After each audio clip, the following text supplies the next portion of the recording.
Today, we're talking about how to study the Bible. This is great if you're new to Bible study, if you're a kid just figuring this out, or if you want to up your Bible study game. And there's a free handout, a free PDF that you can print that's linked down in the description. And that's what we're going to walk through in this video together. Hi, friends. I'm Miss Nancy Ruth. And I'm Mr. Roger. We want to see kids living for Jesus.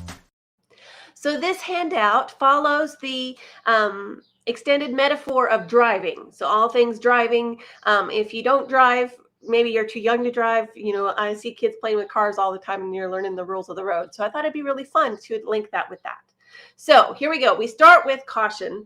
And that's kind of like over it's a little too dramatic, but we still want to start and remember that as we begin to read God's word and spend time with him, we're spending time with the King of the universe, the God who created everything.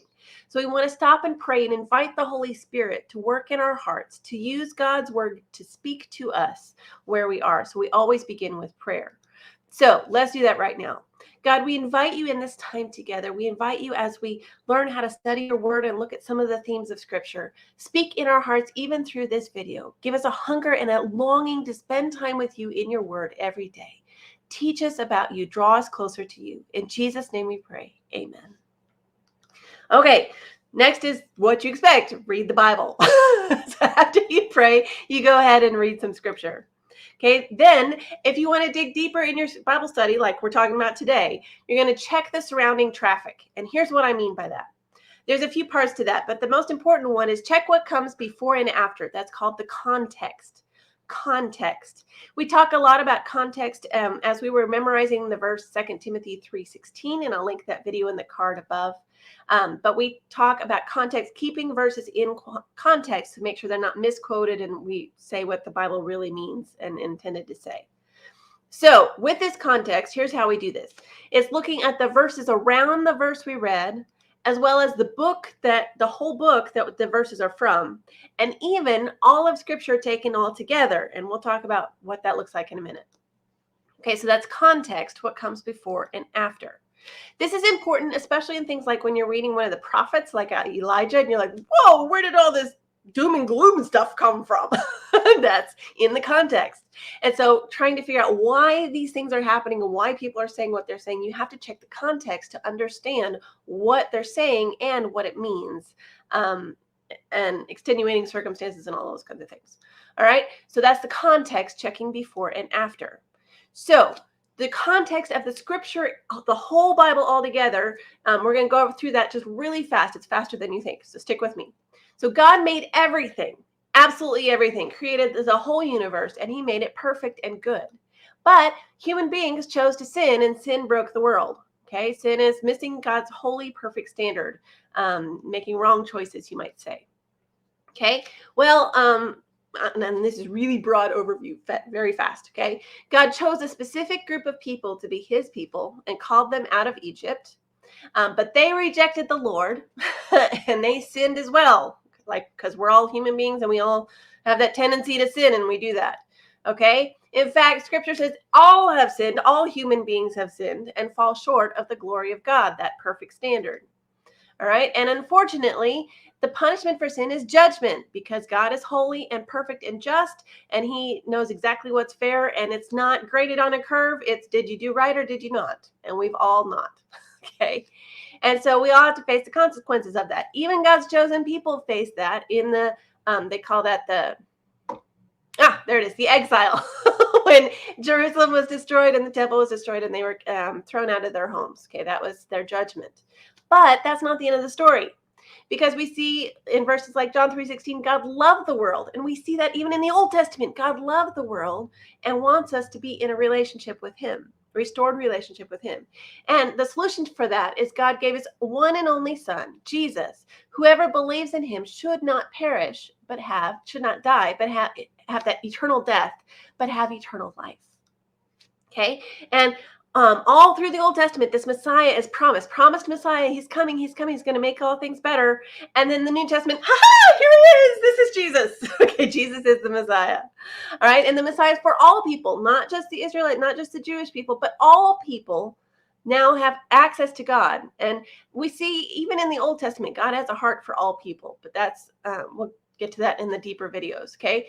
But so Jesus came and he died on the cross not because he had any sins, because he is fully God and fully human. So because he was fully God, he could live a human life and never sin. And so when he died on the cross, he took our punishment for sin, not his because he didn't have any, took our punishment for sin. And then he came back to life again 3 days later. And he ascended into heaven and sits at the right hand of the throne of God. But he will come again for a final judgment when all people who have ever lived throughout all time will be judged. Did you meet that perfect standard or not? And those who trust and believe in Jesus will have their names written in the Lamb's Book of Life, and they will be saved because they trust and accept God's gift of salvation through Jesus Christ. And then after that final judgment, God will make all things new once again, and new heavens and new earth, and it's going to be wonderful. So that's the overarching story of Scripture. So when you're thinking about the context, where are we in this progression? You have to think, where are we in the story? And remember, the story's not over yet. Okay. All right. So we need to think about what's going on in this situation we're reading about and who's talking to whom and what's going on. That's context. So quick reviews before we go into a little bit more about what context is. All right. So first we pray, then we read the Bible, then we check the context, what comes before and after. So another part of that context is when I was growing up, we called this the 5 W's, and then they added the how, so it didn't quite work. But the 5 W's and an H. Okay, who, what, when, where, why, and how. Okay, of what's going on. So these are things like what genre is the book I'm reading? Where is it in Scripture? Who did God use to write it and to whom? And what was the situation? What was going on when this book was written? And, all those kinds of questions that are happening as we read this. This is important in books, especially like Job, where you're having a conversation between Job, who didn't do anything wrong, but got all these horrible things that happened to him, and his friends who are trying to comfort him, but are saying, well, you deserve this. You must have some sin you didn't confess because, bad things only happen to those who do bad things, which is not true. And so you have to be careful of those. And we know it's not true because of what God said at the end of the book. So if you only pull out a verse from the middle, you might miss the whole point and completely get it wrong. All right. So it's important to keep this in context. All right. This is a good example. I love this example. This is from, you remember the guys that were thrown into the fiery furnace in Daniel?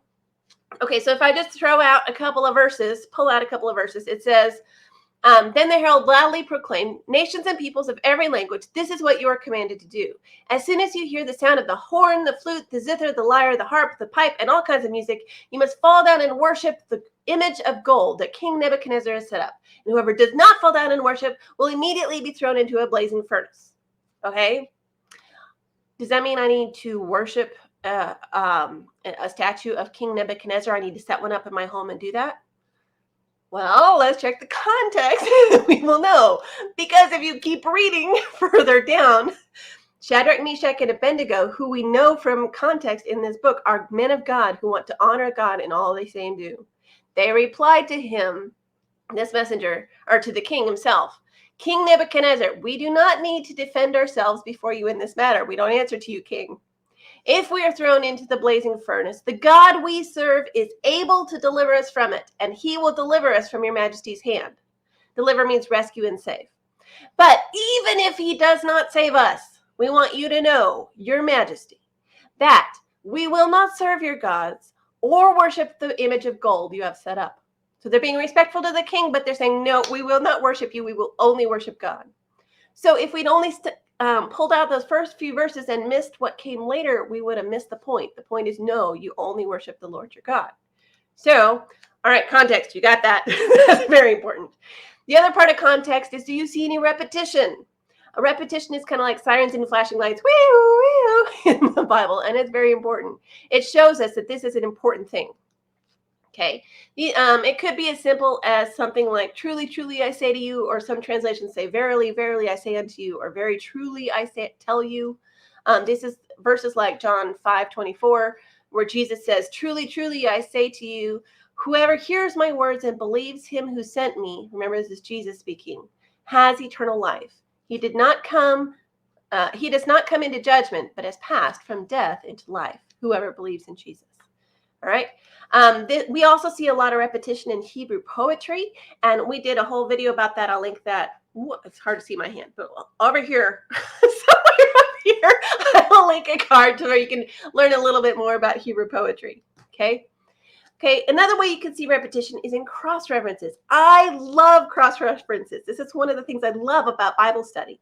This is similar themes or words or events or people that are from different parts of the Bible. So this reminds me of this, and some of this is the Holy Spirit making connections, and some of it is intentional by those who wrote the later books. They're intentionally referring back to older stuff to help you make those connections. Cross references is part of how God designed the Bible to work. So this is really exciting. Check this out.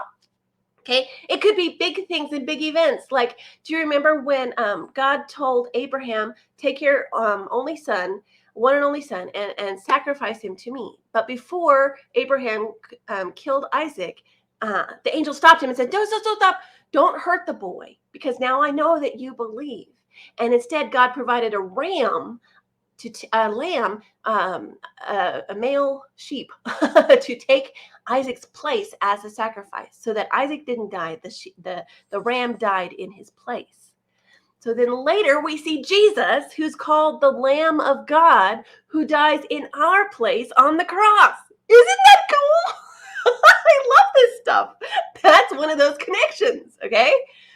Then we see things like, this is a theme that happens often too, from Romans 5:8 is just one example. God showed his love for us that while we were still sinners, while we were still all messed up and rebelling against God and rejecting him, Christ died for us even then.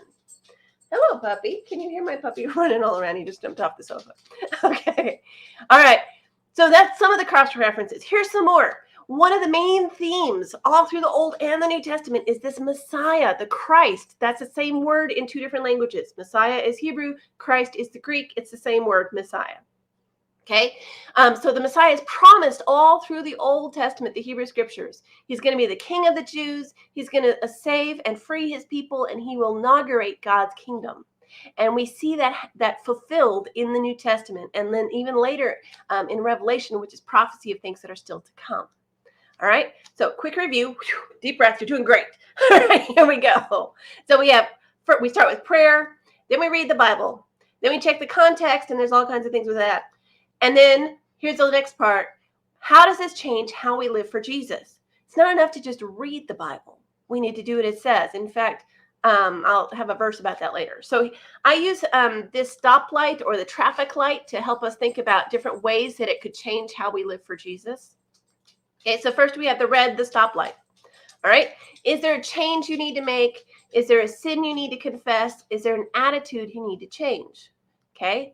So these are passages like the 10 Commandments. Those can be very convicting, pointing out sin in our lives.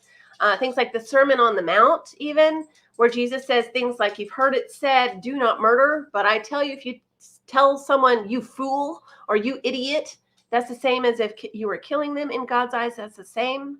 Yikes, right?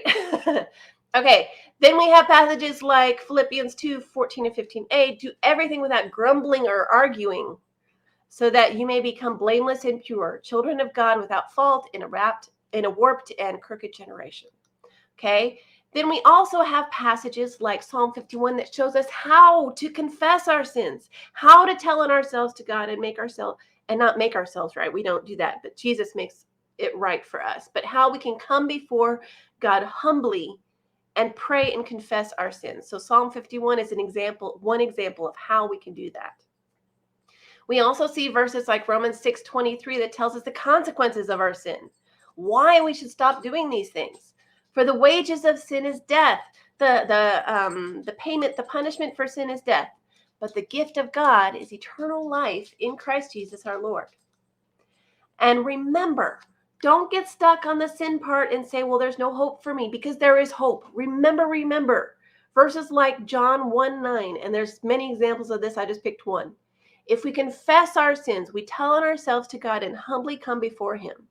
He is faithful and just to forgive us our sins and to cleanse us from all unrighteousness. Don't forget that as you're looking at that stoplight. Next is what I call the caution light, the yellow light, okay?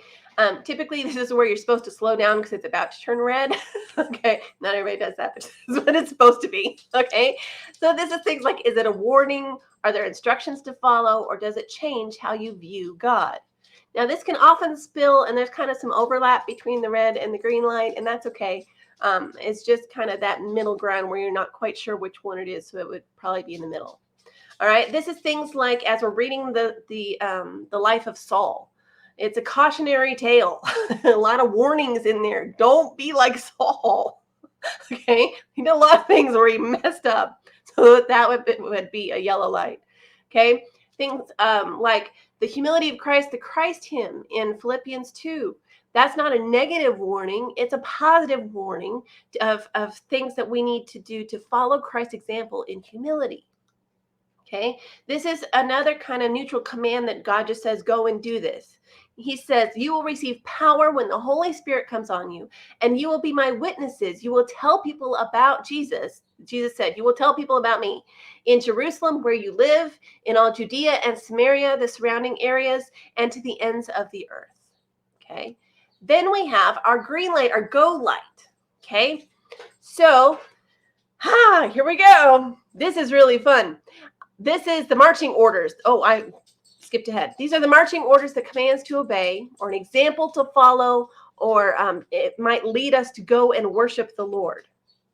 Okay, so these are things like, it says, put on the armor of God. That's a command, of something we're supposed to do. The conversion of Saul is an example we should follow, where when we're dead set on something and God says, nope, turn around, do something else, we do it. And when God calls us to say, repent and believe in me, we do it. That's a go. That's a command to obey. Things like the greatness of God in Isaiah 40. This is a chance for us to go and worship the Lord because of how great he is. Things like the resurrection of Jesus, which also leads us to worship and to believe and trust in him. So, quick review. We're almost done. Okay, so here we go.